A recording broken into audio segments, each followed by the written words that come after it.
In the late 90s, Chinese government surveys said up to 70 million people were practicing Falun Gong daily. Health bills were decreasing, crime rates were falling, and morality was rising. So why were these people targeted for elimination and organ harvesting?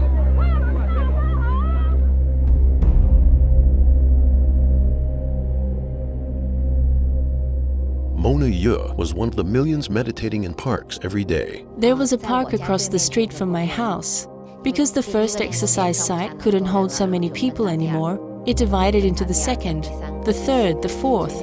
So at every street corner and in every park, you could see people practicing Falun Gong. There was from different kind in society. There was many policemen and military. It was just fundamental part of society at that time, and everybody knew somebody who practiced. Falun Gong is a traditional practice of self-cultivation, a practice of slow-moving exercises, meditation, and studying of the principles of truthfulness, compassion, and tolerance, and trying to adopt those into your life. While morning exercises had always been popular in China, Falun Gong brought more than just health benefits.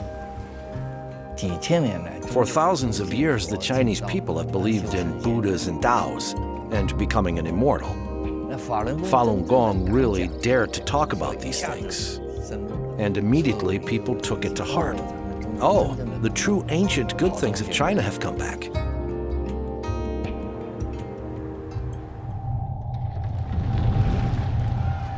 However, after 50 years of political campaigns to destroy traditional beliefs, any revival of spirituality was seen as a threat to communist rule. Since I was 11, I experienced all of the Chinese Communist Party's campaigns. Group after group of good people were targeted. There was no faith, no truth. Falun Gong stood in stark contrast with communist ideology. So it would be very hard for it to be tolerated by the CCP. With more practitioners than members in the Communist Party, the party chief, Jiang Zemin, saw it as a threat to his power and overruled the government support of Falun Gong. Jiang Zemin issued order, set up special office called 610 Office, in charge of nationwide campaign of persecution. Known as China's Gestapo, the 610 agency was above the law and could use any and all means necessary to achieve its sole mission, to eliminate Falun Gong. The nationwide campaign began July 1999. People were disappearing. I couldn't find my friends. One day there were 30 of us in the park, and the next day they're gone. And in the middle of the park, tacked on the tree, was a government declaration that this has been outlawed. First time I heard about the persecution, I didn't believe it at the first. And when I heard my mom was into labor camp, I was very worried. And later on, my sister was put in the labor camp. My younger brother was put into jail. Basically, my family is just torn apart. When this family is torn apart, actually, I feel inside torn apart. Like many practitioners, Pan Qi went to Beijing to appeal. She was arrested and imprisoned in the infamous Masanja labor camp. I often hear the sounds of electric batons, and frequently in the middle of the night, I hear heart-wrenching screams from practitioners. The goal was to make practitioners sign a statement to guarantee they would stop practicing, that they would renounce their faith. She took the electric baton. When she was beating me, it felt like it was directly piercing through my heart. It was like my entire body started convulsing, like it was going to fall apart.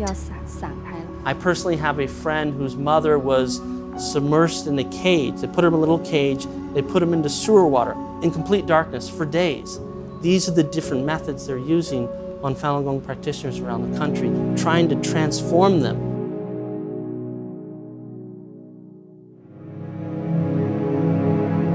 Hu Zhiming was teaching practitioners how to break through internet censorship in Shanghai when he was arrested.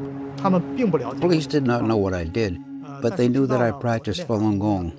So they arrested me first. Then they investigated my background and arrested everyone who had been in touch with me.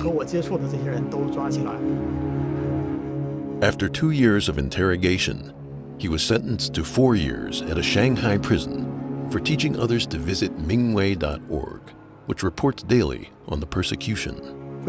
Every morning after I woke up, I was taken to a room and forced to sit about 1 meter away from the TV set and forced to watch videos slandering Falun Gong. This kind of brainwashing did not work. So they changed to another approach, which was intensive slave labor. Outside the labor camps, propaganda campaigns against Falun Gong were running 24/7 on all media. Like, you turn on the TV, and literally the only way to describe it is propaganda marathons. You'd have mass book burnings organized by the party, steamrollers going over Falun Gong cassette tapes and CDs. Essentially, it's a process of demonizing and dehumanizing, incessant propaganda. In January 2001, Chinese Central Television broadcast this news that people were setting themselves on fire in Tiananmen Square, and they claimed that these were Falun Gong practitioners. This propaganda story used a mother and her 12-year-old daughter. It was a major turning point in the CCP's campaign. They turned Tiananmen Square into a movie set, and they used movie techniques to try to create something, but it was staged. Because state-run media broadcast it constantly for a year, people around China, their views on Falun Gong started to change. Initially, the Communist Party was very public about its campaign against Falun Gong.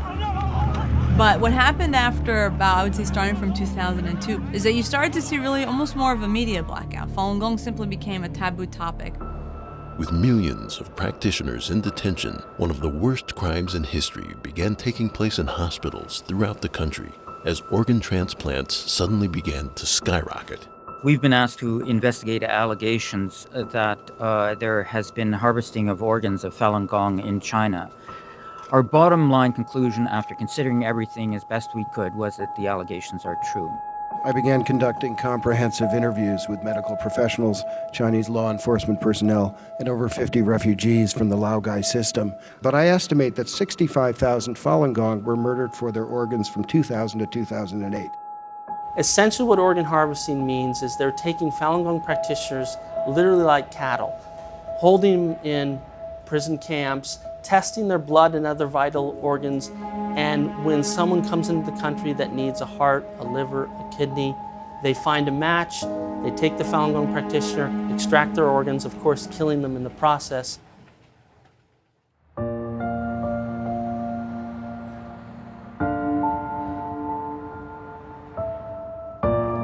It is literally life and death for many of the upper echelon of the party members that run China to not let the Falun Gong story be told.